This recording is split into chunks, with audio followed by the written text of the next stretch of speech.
I'm about to share how powerful the glory of God was at the Brownsville Revival through sharing about my personal experiences. By spending time in the presence of God, people were healed, changed, and were actually never the same again. You'll also hear from Pastor Kilpatrick. He shares prophetically that the glory of God is coming and it will manifest like never before. Be encouraged. Take a look.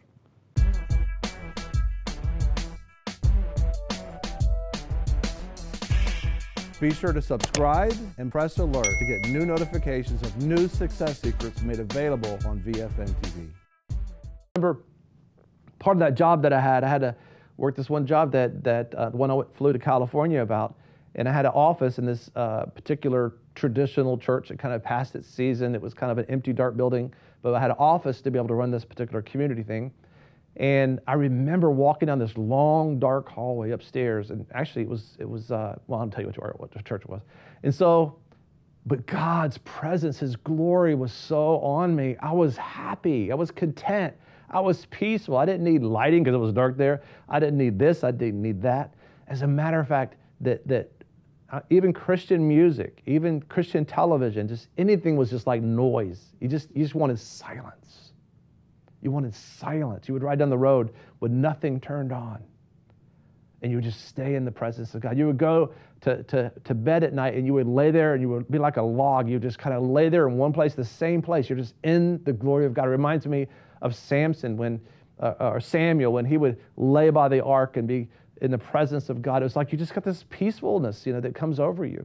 And there's other times when the presence of God come over you, and it's kind of hard to explain, but it's kind of like doing a sit-up. You just feel like the power of God's touching you, that you just feel this, people do exercise like a crunch that you're doing.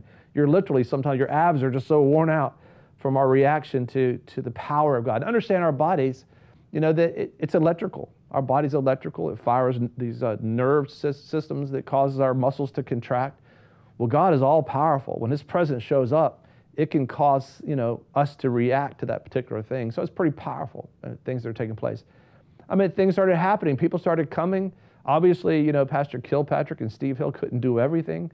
So they had Rose Compton, beautiful woman of God, was his administrative assistant, and just a wonderful lady that she would stand on the stage to be able to kind of watch what was going on. And she asked me, and Brother Kilpatrick asked me and Donna to begin to do this thing called interview people to be on the prayer team. So we actually had to set up a place for us to be able to sit at a table and have people come in, and we'd ask them questions. And ultimately, what you wanted to know was, can they actually submit to the covering that's there? Because if you'll get up under the covering, like in Psalms 133, the anointing will come, whatever God is doing will come through them and to you.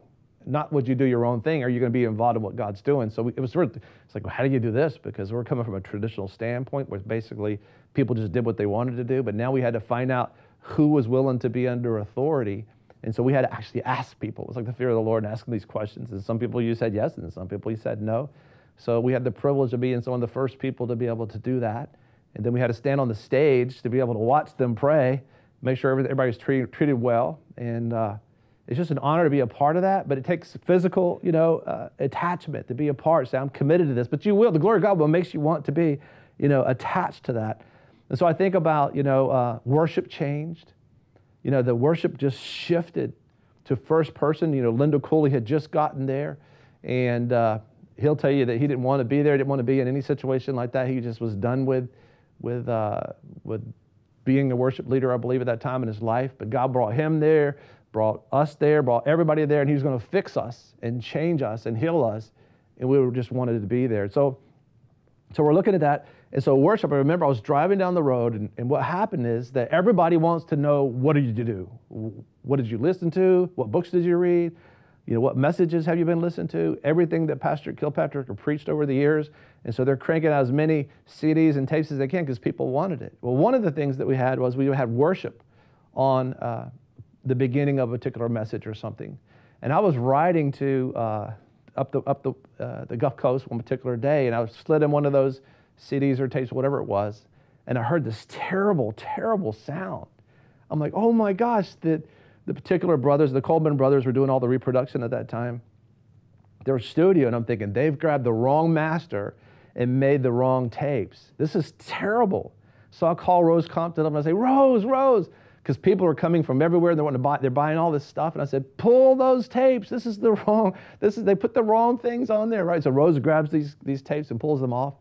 And then as I continued listening to more of it, I was like, well, that was us. It was like night and day, the worship, the anointing. It was, we did our best. We made a joyful noise to the Lord, I guess, But when revival hit, God just touched the sound. He touched the worship. When he touches it, all of a sudden, it just becomes so beautiful. I remember Charles Sepio worshiping God with his guitar, and the glory of God would come down and be so powerful. So worship switched so much that I couldn't even recognize that was worship prior to revival. So God just touches everything and just changes everything. I think about, we would stay because you didn't want to leave. Why were you going to leave? It's the glory of God. So we would stay like 3 or 4 o'clock in the morning. Think about it. It doesn't make sense, does it?